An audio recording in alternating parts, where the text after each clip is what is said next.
welcome back to Consistently Candid. This time I'm here with John Sherman, who some of you might know as the host of the For Humanity podcast, which is, trying to do a similar kind of thing to this podcast, which is just trying to make the AI safety issue accessible for the general public, people who don't necessarily have a tech background. And I thought it would be cool to just have an informal chat about the sort of like subjective experience of encountering AI risk arguments if you are not the kind of person who's been steeped in that for years. Because I think that John and I encountered this at maybe a similar time. I think for me, it was like somewhere around late spring / early summer 2023, which is when there was a big sort of explosion in public interest around this stuff. So do you want to introduce yourself and then maybe just tell people like the story of how you got involved and found out about this stuff? Yeah, sure. I'm 49 years old. I live in Baltimore, Maryland in the States. I'm father of two kids who are freshmen in college. And professionally, I was a journalist for the first part of my career. Second part of my career, I've been in advertising and marketing, and I've just been living my life. And I was just living my life. And it was a day, and I will never forget it. In March 2023, I was looking at my laptop, much like I am right now, and I came across this article somehow of Eliezer Yudkowsky in Time Magazine that the default setting is that we're all going to die.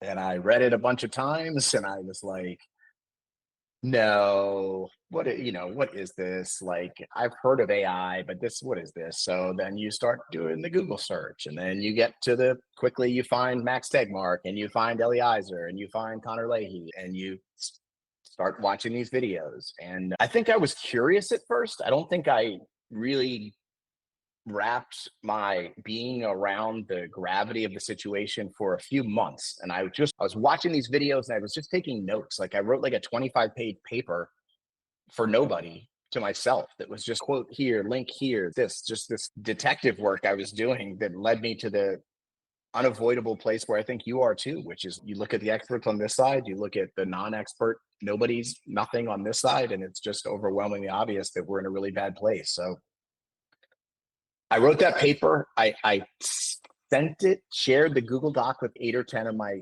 close friends, and just sent it around. And it was just like crickets. I was like, my God, have you seen what is going on? Can you believe this? And I just couldn't believe that nobody wanted to pick it up. I was talking about it to somebody about it today. It's like trying to swallow a basketball. For a lot of people, I think like this pill is the size of a basketball. It just doesn't even fit in their mouth, their head. It's too big for everything. And people just can't pick this thing up. That was the entree to it for me. So I wrote this paper for a couple of months. Nobody wanted it. And then I do video production for my living. And my business partner was like, I think we should be doing podcasting like for the company. And I was like, oh, I got a podcast I want to make. It's not for the company. And so I just started like a year ago. This is right now, like literally like the 1-year anniversary of when I started the podcast, and just trying to wake up our neighbors to what is going on. It's the craziest thing in the world. Like I literally was just getting off an airplane yesterday, and I'm looking at everybody packing up all their stuff, and everybody's got so much logistics, and they're checking where's their flight and this and this and this. And everybody's so involved in everything except this. Yeah, it's true. What do you think, like when you've tried to talk to people about this or you've shared your Google Doc with them or whatever, what kind of stuff do they come back with? What is people's gut reaction to you being worried about this stuff? I think their best argument, and it's pretty hard to argue with, is if we're right, why isn't it on the news? Why isn't the president saying it? Why aren't important people saying this most important thing? If it's so important, why are you the one telling it to me? John, Sarah, you guys are just admitted non-tech people that there's not experts in this thing. And so the conveyor of this, the most important message I'll ever receive in my life, is a non-expert friend, and it's not echoed anywhere else I see. I read crap on my phone all day long. I don't see anything about this. Yeah, I feel like the one I get is it isn't even so much that people are skeptical that it's a thing. I can make the arguments in their most high level form. Something along the lines of, oh, if we just handed the reins of the planet off to a more intelligent species, do we think that's going to go well? And people will be like, no, probably not. And then I'll be like, here is this Turing Award winner being freaked out, blah, blah, blah. And I feel like they are kind of like, okay, yeah, I mean, maybe you're right. But it's like, they just like doesn't have the emotional saliency to them. They're just kind of like, I don't know, they're almost like, yeah, that would be typical of humanity, wouldn't it? To do something stupid like that. Oh, I'm going to go about my day now. And that's like Right. What's interesting. for lunch? Yeah, Right.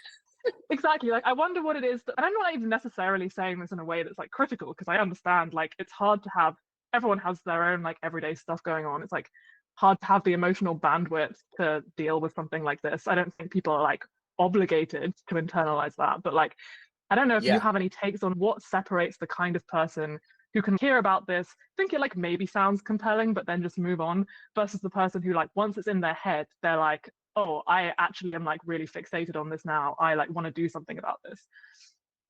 Yeah.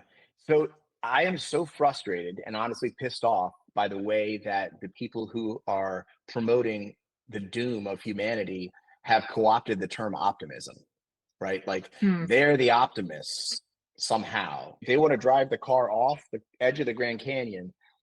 The car can only go 50 feet. It's 500 feet across. And they believe it's optimism to be like, smash that gas. It's pessimism. The brake pedal is pessimism. So I feel like it's actually the total opposite of that. I feel like the doomers are the actual optimists. Like, we're not doomers. We're not the ones causing the doom, right? We're the ones who have enough hope and faith in our fellow humans that we think we might be able to overcome these overwhelming odds and actually wake the world up. It seems to me the attitude of, oh, what can we do about it, is the ultimate pessimism. And you and I are the ultimate optimists. Yeah, this is true. Like when you try to like, especially people, yeah, I guess I'm not talking about people who are outside of it, but the people who are like accelerationists, who maybe they call themselves optimists, like when you drill down on what these people really think, I find there's one of two things. It's either like, in fact, they are like AI skeptic. They actually just like, don't think it's going to get that powerful, and that's why they're not worried about it. Or they just have this weird nihilism where they're, oh, I guess if we just accidentally kill ourselves, eh. Or they think that there's something admirable about just whatever is the most intelligent has the most right to exist, and therefore it's like the right thing to do. Like hand over control to something that's Yeah. smarter than us, because intelligence is somehow valuable in and of itself, even if the really intelligent things aren't even like conscious, which is very philosophically unsound, I think. But what do I know? So yeah, I agree with you that I guess there are some people that are actually optimists in the sense that they just think that AI will actually be very beneficial to humanity, but I just don't find the arguments for that very compelling. But yeah, I think you're right that beneath this kind of sheen of optimism, if you actually dig down into what do these people actually mean, it isn't optimism at all. It's just negligence. And, and um, and to ask someone to be on our team is really asking for them to be an optimist. It's, hey, come play on our team. The score is 27-3. The game's yeah, in the fourth quarter. We're probably going to lose, but get on board, because if we lose, there's nothing else. yeah. What do you think? Yeah, like how does it feel for you? I think maybe the worst part about this experience for me is just feeling like I'm in two worlds, one of which is like my normal world where everything is Yeah. moving at one pace that feels like how everything has always felt. And then this other world where everything is going faster. It feels like the pace of history is way quicker. And nobody in my kind Yeah. of normal life is with me in that second world. And so I just feel like a little bit detached from them in the sense that we're fundamentally having like very different experiences of life.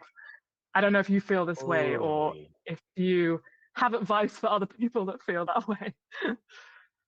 Totally. It's all the time, right? It's all the time, because like literally in your brain, for just like thinking about stuff, you're thinking about your regular life and then this like crazy thing over here. And then when you're engaging with it, you're engaging with the ideas of AI risk. So like I find that I have like good days, good bad days, good weeks, bad weeks. Like when something happens in the news, sometimes I'll just be like, oof. I had a bad couple of days when SB 1047 was vetoed by Newsom. It was a Sunday afternoon when it happened. It was just like, are you kidding me? If we can't do this in Mm, California, where can we do this? yeah. So there are times when I feel like it's just really, things will happen. You'll see something, that new development, something, and it's really just, oof, it really feels like it's moving so fast. And then you're absolutely right. Like everyone else in my life, pretty much oblivious to all of these things happening. And like, I won't, I'm curious what you think about this. Do you ever find that I don't know if jealous is the word, but that you look at the people who are totally, completely unaware, and I'm a little bit envious of what it must be like to be in their head. But I also know I could never go back. I couldn't just be like, you know what? I'm choosing to be on team. Who cares? I just can't do it, I don't think. Yeah. How do you That's a good question. I ages ago, like maybe a year ago, when I was like first, like I was breaking into the AI safety Twitter scene. My friend Aaron had me on his podcast, Pigeon Hour, which I will signal boost here. And he asked me this exact question. He was like, if you could just erase this from your mind or go back in time and make it so that you like never looked into it, would you do that? And at the time I was like, oh yeah, absolutely. Like I'm so much more anxious now. But I think I've changed my mind about that now. Like I think ultimately, like I don't think there's that long that everyone else is going to get to be ignorant. Like, I think at some point fairly soon, it's just going to totally? become apparent that things are getting crazy. Yeah. So, is it worth it to have an extra like year or something of like living in ignorant bliss of this? Probably not. But also, just I don't know, there's something about this whole experience which has just been like this, in a way, is one of the most interesting phases of my life. Like, I've met so many cool people. I've done so many things that I never thought I would get to do. So It's in a so way, funny like, that you should say that. yeah, Yeah, no, I was just saying, like, so my best friend and business partner says to me sometimes, I'm glad you're having so much fun at the end of the world. yeah, Like yeah, making the podcast, like I've enjoyed. It's been like the podcast is like something like I don't have a boss. So there's nobody. I'm the boss. I'm the editor. I'm the writer. I'm the researcher. Like it just goes out. And so like that, after a career of having like bosses changing my stuff, it's pretty liberating to just be able to put out stuff how you want to. But yeah, I do feel like I'm more intellectually stimulated, I think, than I have been in a long time, thinking about these things, talking to really smart people who think about these things. All that is great. I just wish, I feel, and I don't know how you feel, but I feel like in the last year since I've been in it, it's not gotten better. Our odds of success have not increased. I feel like they are continually decreasing. And I Mhm. don't feel like the momentum is still going away from us. I think there's a point when it's going to start coming towards us, but we're not there yet. Yeah. I actually find it somewhat hard to tell, and I feel like the trends are like very unpredictable. I think it's like totally possible that everything can feel like it's on a downward slope, and then some inciting incident will happen that will totally push it the other way, or vice versa. Yep. And I think, like in general, one of the things that helped me feel better is to just try and sit in this radical uncertainty spot and just be okay with that. Not like in a sort of I'm just going to accept that whatever's going to happen is going to happen way. Obviously, I'm trying to do things to make it go better, but I used to be very obsessed with trying to figure out what should I think that the probability of doom actually is, by trying to look at all what different people thought and come to some conclusion myself, or which way are the trend lines going? Is this incident good or bad? Does this make things better or worse? And now I'm maybe the most psychologically healthy thing to do is not try and fixate on like precisely what are the timelines or precisely what is the probability or like what like is this event good or bad, and just think like I don't know, nobody really has any idea. If they say they don't, to just think like I'm going to try and do the next good thing, like Yes. push it a little bit further in the direction I want. And I think a thing that I've become frustrated with is like overconfidence in either direction. People who have very precise Absolutely. like timelines, Absolutely. I'm like, I, yeah. I was talking to a I guy just think people today should who caveat had the more. best line. How's this for a great line for all people in AI, right? There are no experts in AI. There are only Mhm. pioneers. Yes. Like Yeah. anyone who I tells you think, yeah. they know what they're doing, even at the most senior level of the frontier labs, like they're not experts. They're not making something they Yeah. understand how to control or how it works. They're just Yeah. hitting make. Yeah. Yeah. Yeah. In the same for, yeah, the sort of like safety field, the governance field, and then even the capabilities field, like all of it is so new. And Yeah. I've been doing some work interviewing some like AI governance career professionals recently. And one of the things that repeatedly came up was like, oh, if you feel like you have imposter syndrome, that's fine, because actually everyone has imposter syndrome because all of this is so new, we're all just making it up. So don't worry if you feel like you don't know anything, which is like not necessarily the most reassuring thing to hear from people who are trying to make policy. But it's true, Right? actually, Yeah. like this is just not established enough, I don't think, for anyone to wrap their head around. No, and So and that in itself is like a hurdle, right? Because it's you shouldn't be telling anybody what to do about something unless you're an expert. So if there are no mm, experts, nobody's telling anybody what to do. Nobody knows what to do. Now we're just rolling yeah, downhill, no steering wheel, no brakes. yeah. It feels like where I mean, we're at. I do think Like, like I don't know. Like, I guess I'm in two minds about it because it is useful for the sake of persuading people that this is a real thing to cite expert opinion. right. Because of course, Sure. like And be like, someone like Jeffrey I Hinton's think an expert. Jeffrey, yeah, he's the best Yeah. one now because now he literally has a Nobel Prize. Like, I think that's like the best sort of AI safety comms win ever because you can just be like, Yeah. wow, what could be like higher status than that? I do think we Yeah. should appeal to that. But then once you're on board, once you're like, okay, this is a real thing, at that point, I feel like you can be like, okay, we know that there's at least a sufficient level of expert alarm that we should be worried, but I don't think you need to take it any further than that. I feel like at that point you can be like, but the situation is extremely uncertain. Yeah. Yeah. How do you deal with just the emotional day to day? Do you find that you have good days and bad days and up weeks or is it pretty I even keel? like I feel like there's been several phases in this for me. There was like the first phase where it all started because I was concerned about my job. So I was like, oh, I'll start looking into it from the sort of like job automation perspective. And then like accidentally came across the X-Risk stuff while I was doing that. But like that first phase, I remember I felt like viscerally anxious. Like I would wake up in the morning and my chest would be like tight and my heart would be like beating. But I Yeah. feel like the reason that I felt so bad is because I was like trying to search for evidence in the opposite direction. I was reassurance seeking, I guess you could call it. I was like trying to find the Yeah. evidence that I was wrong and there was nothing to worry about. And then once I accepted, okay, there is something to worry about, I feel like that kind of made me feel better in a way. Because I was like, okay, I'm not going to find what the thing that I'm looking for, but that's okay. I have to accept that I Yeah. can't just be certain that this is going to be fine. But I was in this intermediate phase where I still had like my old job, which I'd started to feel less motivated by. And I was also like very sold on AI safety and I was doing a lot of stuff about it in my own time, like this podcast and my Twitter and stuff. And now I think I have quit that job. I'm like trying to do this kind of stuff full time. And I think my current like coping strategy is like just try to be busy and try to be doing stuff that I feel like is helpful. And that has been like very psychologically beneficial. And now I feel like I wouldn't Yeah. say that I have bad days in the same way that I was before, where I'm like feeling like physically upset, worked up about it. My heart's racing, whatever. I just don't get that anymore. But yeah, how about you? Yeah. I don't get heart racing. I don't get a lot. You know what? I feel like I've one of the good things that's come from it, like mental health wise, is I don't care about a lot of shit that I used to care about. I really just Mm, don't. If someone is annoyed with me and I don't think it's reasonable, you know what I mean? I'm just not even going to try to go back and deal with it and deal like I don't know if it makes me shorter with people. I don't know if it makes me like less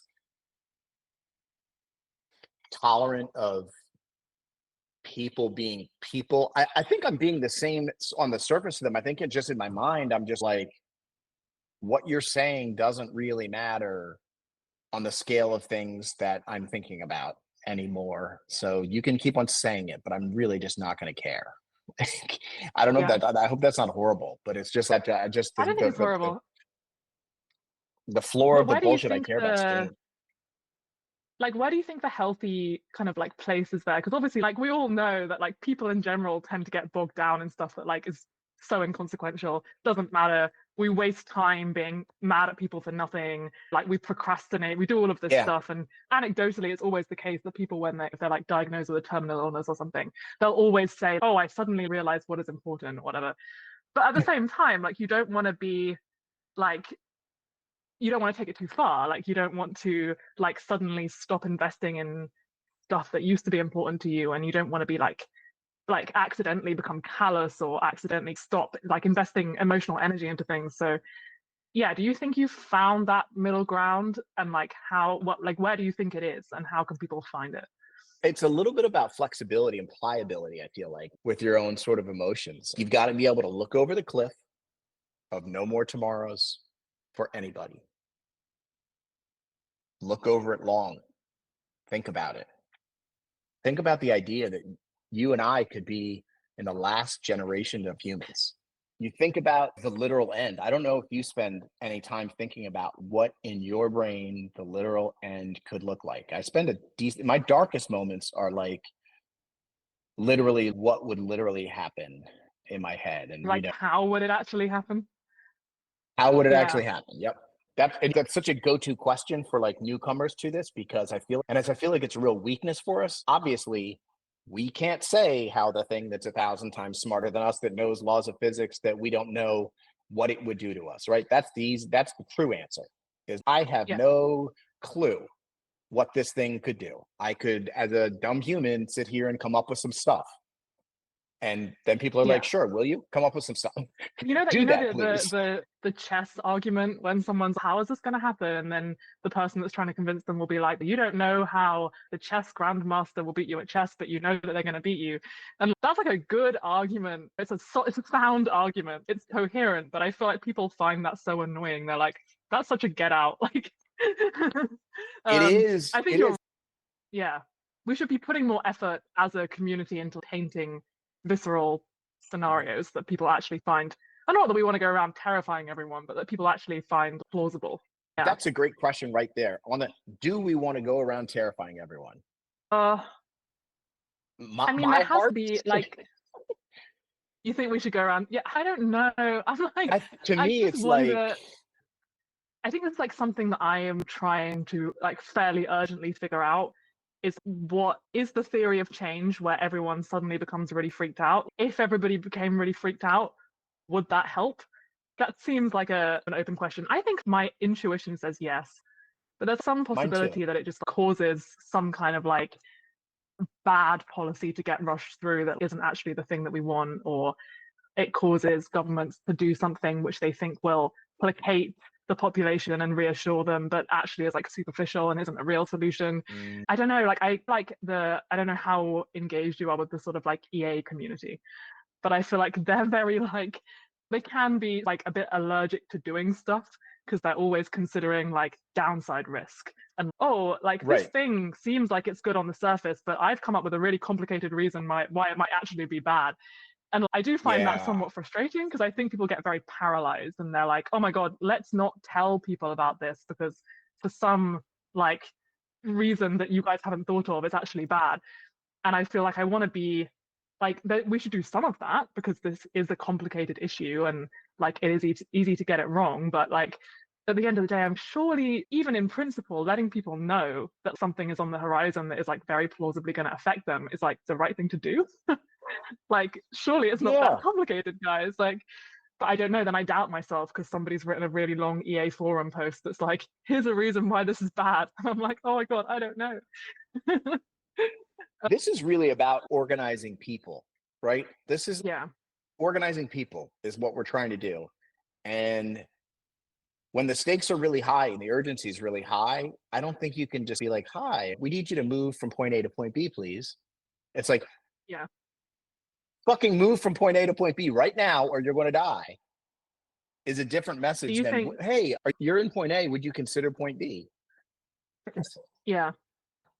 And I Do don't you know, think, like, maybe, is fear the best motivator? Or are there, like, because if there was a way to do it that didn't involve freaking everyone out, like, that would be great. Like, if there was a thing that was, like, more motivating than that.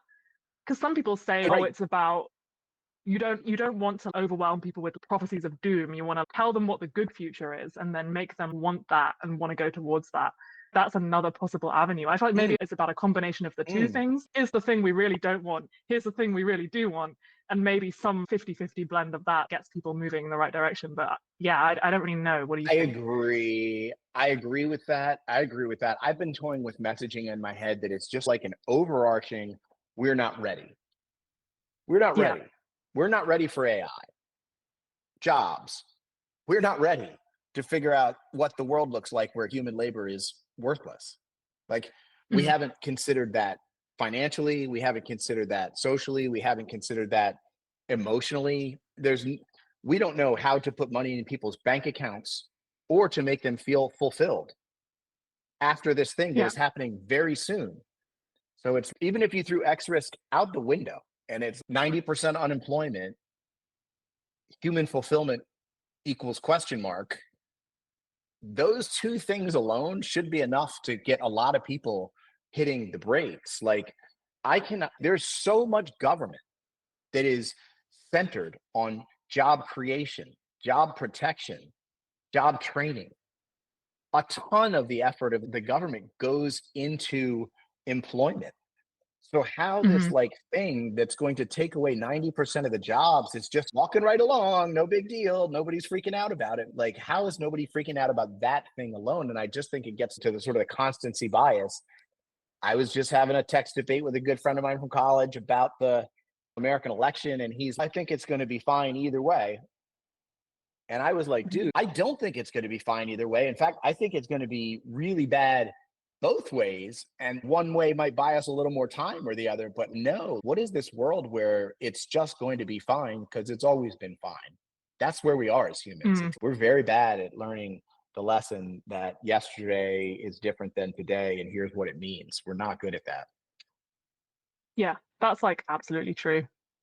And I mean, there's like nothing in history that has equipped us to deal with like exponential change on this scale, except for maybe COVID is like one good example of this. Because you could see Yeah. like people were so bad at extrapolating from being like, okay, what right now, one person that I know has COVID. And like just the mental gymnastics you had to do to get from that to like in a month, like the world is going to be shut down. Like nobody Yeah. could do that. I remember seeing like in whatever that was, like February of 2020, like so much skepticism everywhere, all over social media, being like big long Twitter threads that were like, here's why I'm not scared of COVID-19. And then all those people got proved horribly wrong. So I'm in a Oh, way yeah. glad that obviously that whole thing was terrible and it really sucked. But it's useful, I think, from a messaging perspective that that happened when it did, because I think it was like a very salient example of like, here's how something can like suddenly just go from 0 to 100. Really. And there were experts that could say, they could model it and be like, look, guys, I know this sounds nuts, but I'm telling you, like in a month, this is going to be everywhere. And nobody found, like, it just didn't land with people at the time because it's just so difficult to like actually like visualize that. It Yeah. sounded ludicrous. Like even the word pandemic, right? Like I was a news reporter for 12 years and I probably did a bunch of stories about pandemic and government doing this and this. I didn't believe it ever. I was like, Yeah. that's a fake word.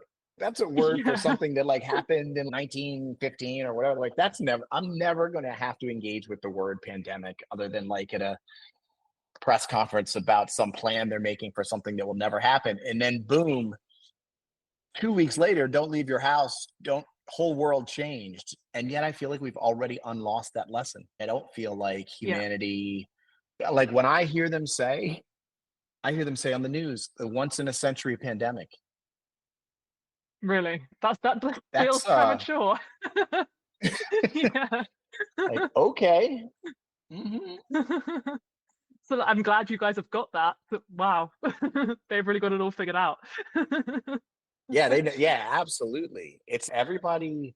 I hope things are like, I don't know if this happened to you, but when the Elon Musk put the 9-story piece of metal and hung it on the chopsticks like he did, I looked at those videos of that rocket landing like 50 times because my brain was like, I just can't imagine this was possible. I think this is the kind of stuff we're going to be seeing all the time now. Like things Mm. that physically look, oh, there's a humanoid robot that can jump a 3-story building in a single jump.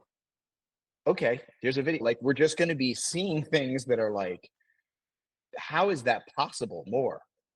And maybe Yeah, that'll it's shift weird people how a little, fast maybe. you, yeah, I'm in San Francisco right now, and obviously they have self-driving cars here, which you can just get in like an Uber. I don't know if you've ever been in one, but I got in one for the Wild. first I've time, not like the been in same day I the was here, Waymo, no. and it was like, God, it was so weird. I was like, I don't know why this surprised me, but obviously the steering wheel still turns because it's a car that a person could drive if they needed to. It just looks like the car's being driven by an invisible person. It's creepy.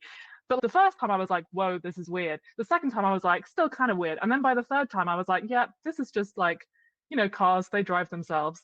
Like I was already like over Yeah. it. Which is Yeah. like so odd. And a similar thing with language models. I do think language, I have a tweet about this actually. I do think language models do violate my world model on quite a profound level. Wow, I don't know how it's doing that. But I do get used to it. Me and Claude, we're friends now. I talk to him all the time. And I don't get that emotional reaction to it like I used to. This is just part of the world now. And people just have Yeah. just incredibly adaptable. Yeah. How do you feel about the sort of questions around agency and people feeling like they'll need to be conscious in order to be dangerous, that they'll need to be its own thinking Mm, thing? And I was having a conversation today with a guy who was like, really great conversation, was like, so like the thermostat on your wall, right? It's a little mini robot. It puts you set the range you want it to be in, and then it does it.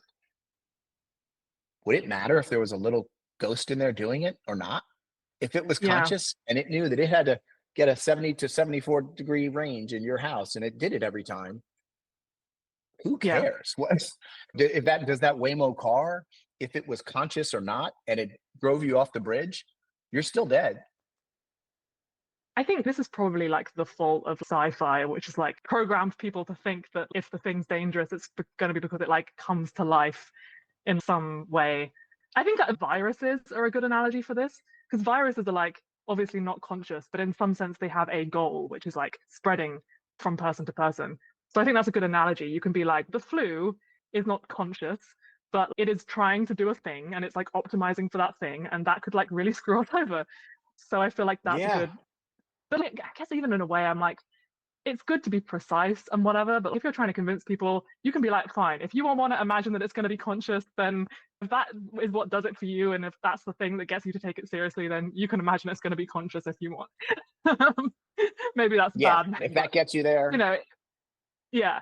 I was like, go for it, buddy. It's fine. It's going to come alive. sure, it's I don't conscious. know. Yeah. That's a big hang up for people. I think people have a real hang up in the human origins of it. Like people will be like, but it comes from us. Our Hmm. it's just our words. How could our words physically rise up and kill us? Yeah. Do you think it's like the fact that it's like they think that people are engineering them in a super purposeful way, or do you think it's more this skepticism of, oh, this is just like a thing that like makes, says words, how is it going to do anything bad? It's so hard to imagine something that has the scale to kill all life on Earth. Like I was Denver yesterday and looking out at the Rocky Mountains, and it's just as far as you can see mountains and houses and all people and all stuff. I mean, if you were like, I need to kill everybody, and as far as I can see, it would take a really damn long time through any sort of traditional means that humans would be aware of. But it's just if there was some sort of pulse that just made everybody squish or whatever the new tech thing would be, if it's a pandemic that is airborne for 6 months and everybody breathes it in, and then by the time it activates, everybody has it already. All the stuff you've heard, it seems doable, I but then you think also look at the world and it's, wow, that would be hard. I think a good way to get around this is to like remember that life is delicate in the sense that like everything on the earth is like fine-tuned in such a specific way that like makes it possible for us to be alive, right? If anything was off even by a tiny bit, like we'd be screwed. And it's like extremely unlikely that we even came to be in the first place, right? And so if you're competing with something that maybe wants things even ever so slightly different to like the conditions which you need to survive, like that's bad. And this is also a good comeback for the like, why don't we just unplug it argument? I'm like, why doesn't it just unplug us? In the sense that what requires less specific conditions to survive, like a sort of like digital being that like lives on a server versus like a fleshy biological being that if there was just a tiny little bit less oxygen in the atmosphere, they'd be like done. I can't remember. It might be Rob Wiblin from 80,000 Hours had a tweet about this, which is really good. If I can find it, I'll link it. But yeah, Yeah. I think like it's not, yes, you have to get people away from imagining, oh, it has to go around and like stab 8 billion of us one by one or whatever, and more imagine like this thing of like just change the atmosphere a little bit or just tweak something and Yeah. suddenly we can't survive. Yeah. So yeah, I don't know if that's like a good intuition pump for people. Yeah, I think when I love to go to the old Belly Eyes are like men at the fire didn't realize that they would like salt and fat and sugar ice cream that would require the laws of physics to create refrigeration and all this stuff. And so it's if you had something that had the power to create laws of physics we don't know, we have no damn idea what Hmm. it would make. None. Yeah, What yeah, would be its ice cream? We have no clue. yeah. That's an interesting question. What is the equivalent of ice cream for future AI system? Yeah, Yeah. let's hope it's not human eyeballs or something. Oh, jeez. That's horrifying. I love when you're like, this couldn't possibly get worse. And then someone's, what if it just really wants to eat people's eyes? And I'm like, okay, yeah, it could get worse. Oh my God. Here's the darkest thing I've heard in this whole, someone in some book wrote a thing. You may be aware of it. It's like ASI comes along and it fashions, it believes itself to be an artist, and it makes an art installation coast to coast of mangled human bodies. Literally just 50 bodies piled deep for 2,500 miles across the country. And it thinks it's the most beautiful art installation ever. It just writes endlessly about how beautiful it is. Yeah. That's a good, I don't know if how much I want to spread that meme in particular, because that is really horrifying. But like, beauty is like a subjective thing, right? You're right. Like, what if this being just has like a totally different concept of what is beautiful and worthy, and it just so happens that that thing to us is like horrifying.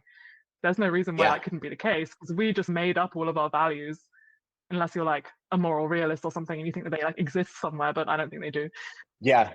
I know you wanted to talk about the mental health parts of this. Just one thing that occurs to me is that I think the best thing that incorporating AI risk into my brain has done has helped me be more present.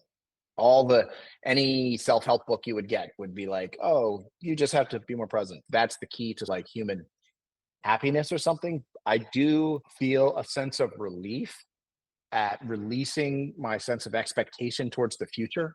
Like I have very Mm-hmm. little expectation looking towards the future.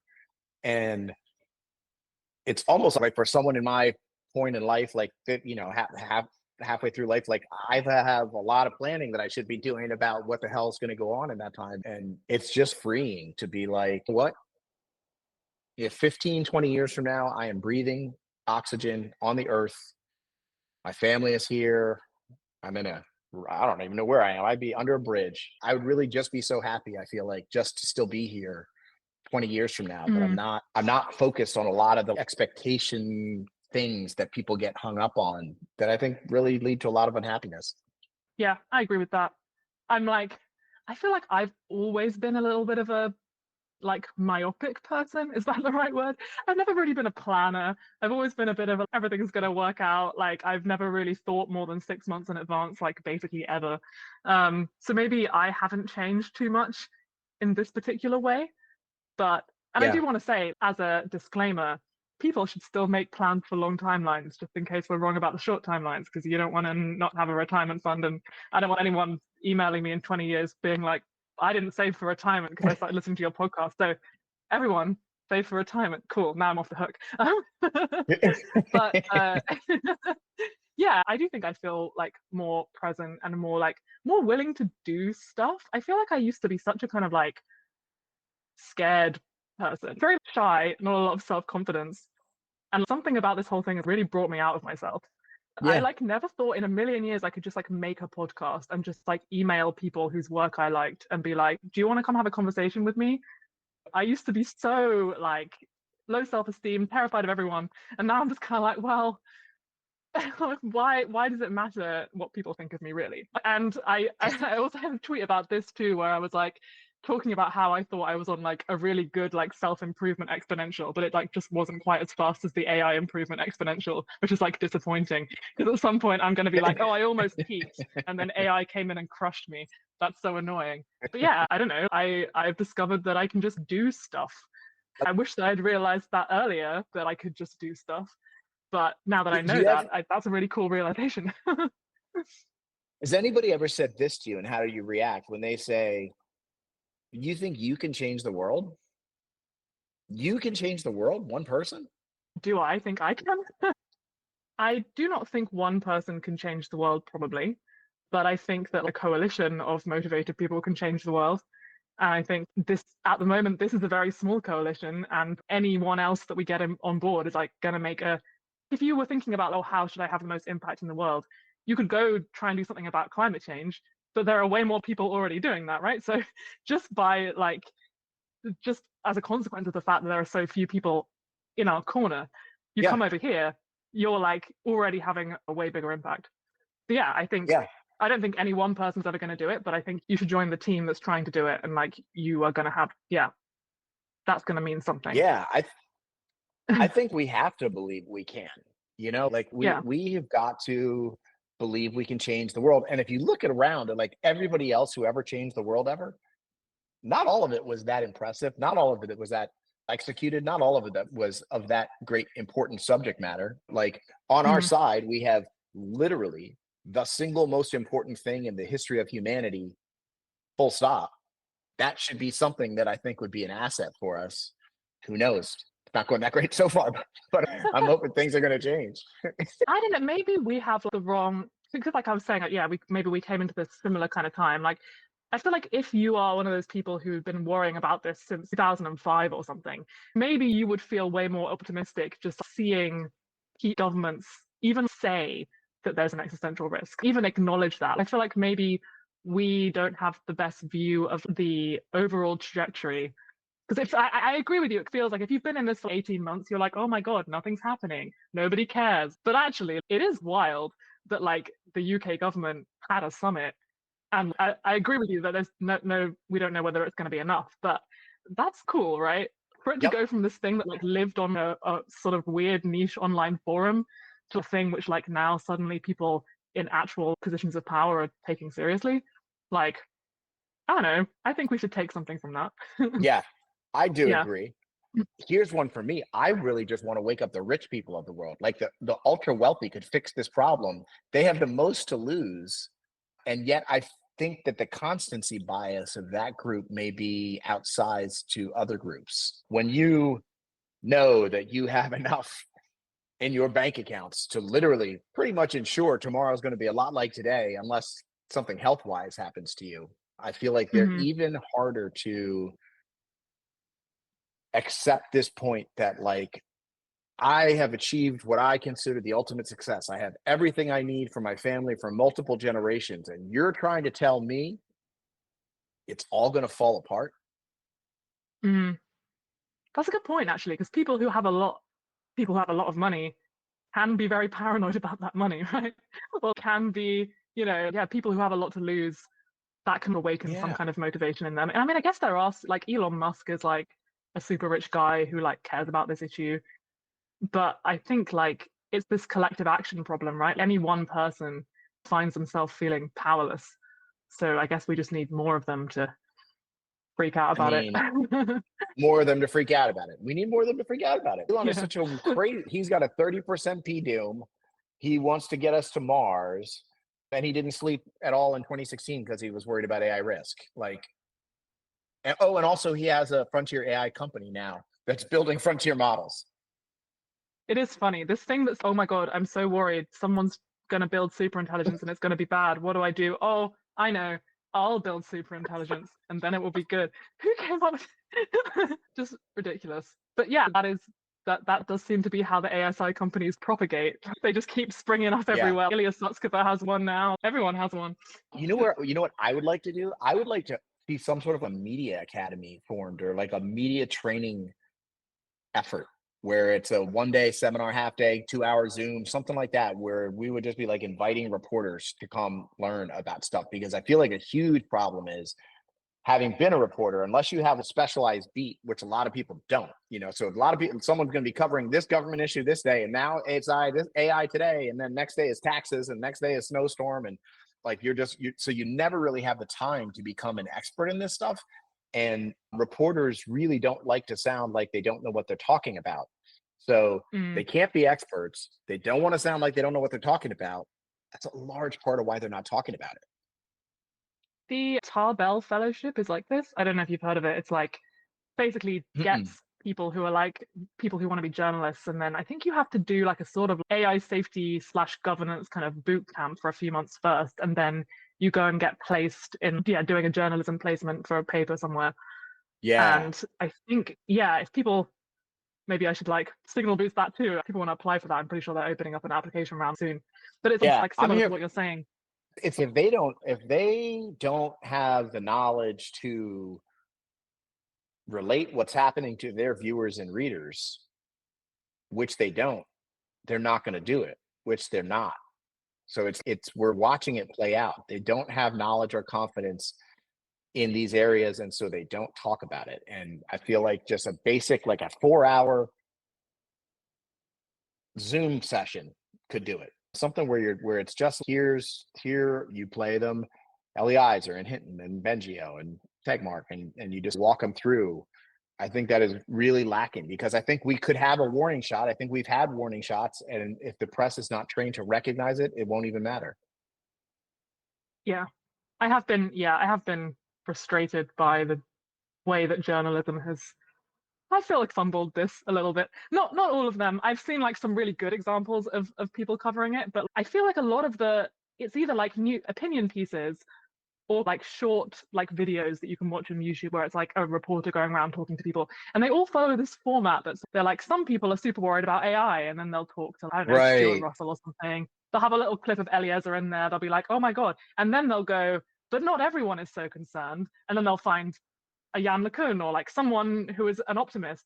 Those people are always asked second because it like almost as if those people are overriding the first people, and then the conclusion will be Yeah. something like, oh, I don't know, could go either way. Seems like some people are worried, some people are not so worried. What we do know is that right now there are algorithms which are biased, so I guess we should focus on that. And it's just, they always like, it's this really weird move where they're like, I don't know, like they come to no conclusion. I'm not saying that they should be like, they should come down strongly on the doom side, but I feel like they should at least acknowledge that the optimists are outnumbered by the pessimists at this point. You usually Actually, look at the sort of landscape of people, but it's this false equivalency thing that they do, which just really irritates me because I just don't think it's very careful.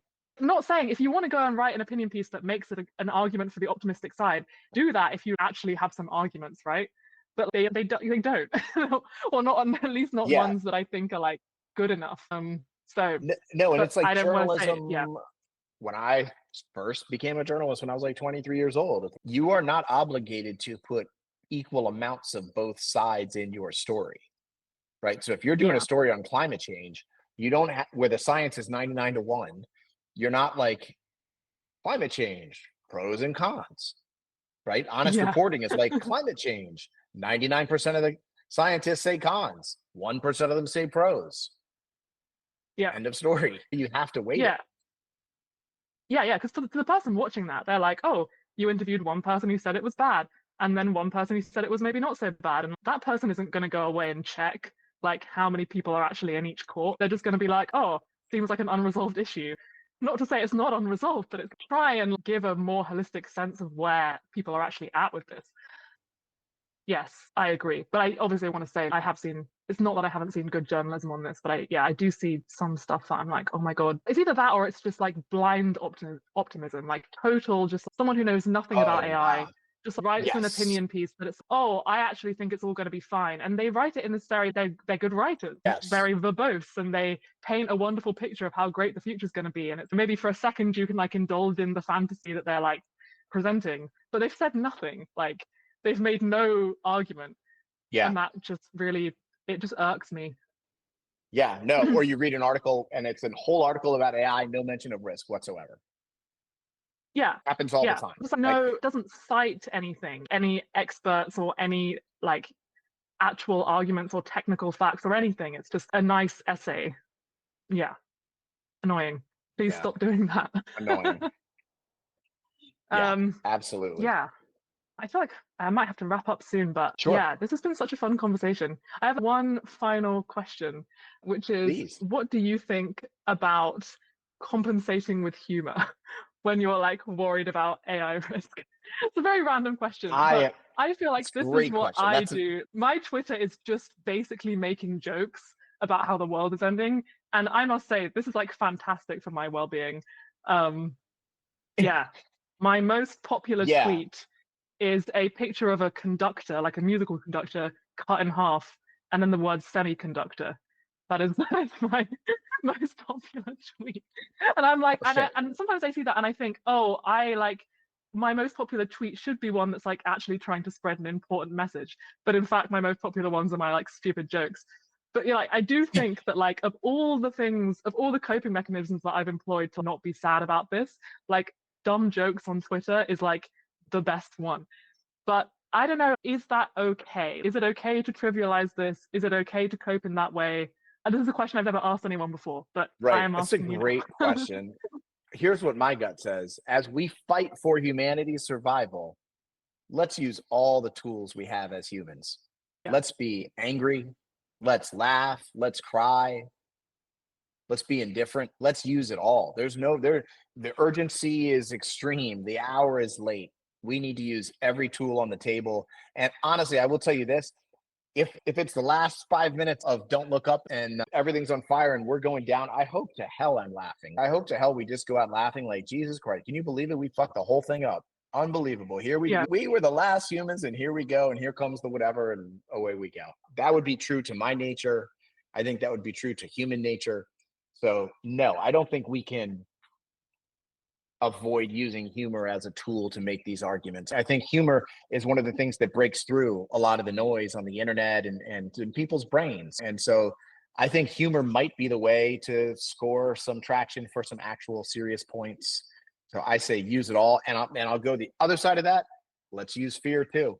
Humor, fear, sadness, joy, all of it. Like all the emotions. And I think the more emotions we use, the better. If we are making this argument in a non-emotional way, it feels very disconnected. If I'm like, Mm-hmm. Sarah, I'm really concerned that we're going to be the last humans, and even if we're not, we're going to lose all our jobs and wind up just having no fulfillment on the planet Earth. That's not a very convincing argument if I'm in that tone of voice. Yeah. So I I want to see agree. more Okay. emotion in this thing. Yeah, that's such a good answer. Yeah, we should employ all the emotional tools at our disposal. Absolutely. And I will continue to make my stupid joke. Absolutely. Awesome.